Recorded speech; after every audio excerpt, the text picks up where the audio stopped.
So mga par, dahil nga po sa mainit na pinag-uusapan ang pagsampa ng kaso ni Mayweather Jr. sa dati nitong boss na si Stephen Espinosa, ang presidente ng Showtime Sports. At nakasama na rin dito ang pangalan ni Al Haymon, ang may-ari ng PBC, kung saan mga idol, nagsalita na nga po ang isa sa mga matalik na kaibigan ni Floyd na si Adrian Broner na minsan na rin naging cash cow ng PBC. Ano yan mga idol? Kahit sinasabihan daw si Broner na isang dam o bobo ng ibang tao, pero hindi niya daw kakasuhan mga idol ang kagaya ni Al Haymon at mga tao na tumulong sa kanya na maging superstar ng boxing sports. Kumbaga mga idol, parang sinasabi lamang ni Broner na hindi siya magiging balimbing at magiging totoo lang ito sa kanyang sarili para sa mga taong tumulong sa kanya dati. Well, isa masakit na real talk to mga idol para kay Floyd dahil lamang sa issue ni Floyd na hindi daw siya binayaran ng kompleto sa naging laban nito kay Pacman, na kung tutuusin mga idol, wala pa naman talaga report na magpapatunay na meron talaga kasalanan ng kampo ng Showtime. Tapos iniba ka agad ng kaso ni Floyd ang Showtime. Well, saludo talaga tayo mga idol kay Broner. Kahit medyo maangas lang to mga boss, totoo at solid na tao itong si Broner. Pag sa tingin nito na mali, kagaya sa ginagawa ni Floyd, walang kaibigan sa kanya, mali ka talaga.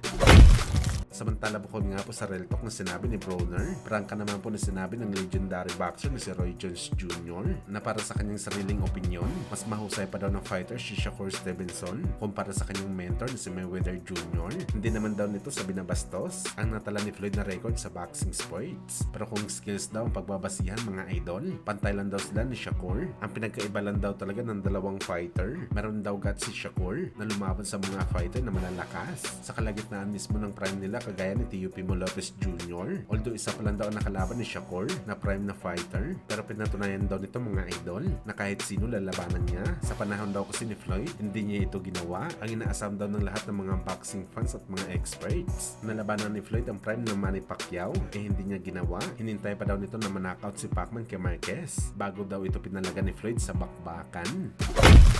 Sa kabilang banda naman mga idol, dahil nga po hayagang sinabi ni Mark Magsayo na akyat ito sa lightweight division matapos hindi mag-workout ang laban nito kay Magnesi sa 130 pounds. Kung saan mga idol, matunog naman po na rumors sa social media na posible daw mapalaban kaagad si Mark Magsayo sa title eliminator sa 135 pounds, particular na sa IBF title. At ang kinagandahan dito mga boss, posible dito makalaban si Floyd Schofield, number 3 kasi ito sa IBF, at si Magsayo naman number 4. Ang number 1 contender si Andy Cruz, natalo na sa kampiyon na si Muratalla, kaya malaki ang tsansa na maglaban si Magsayo at Schofield, kung saan suwabe na bakbakan to mga idol. Palaban din si Schofield na fighter, at isa pa malaking isda ito mga boss. Maganda ito sa resume ni Magsayo sakali matalo niya ito sa bakbakan, kaya abangan natin to mga idol.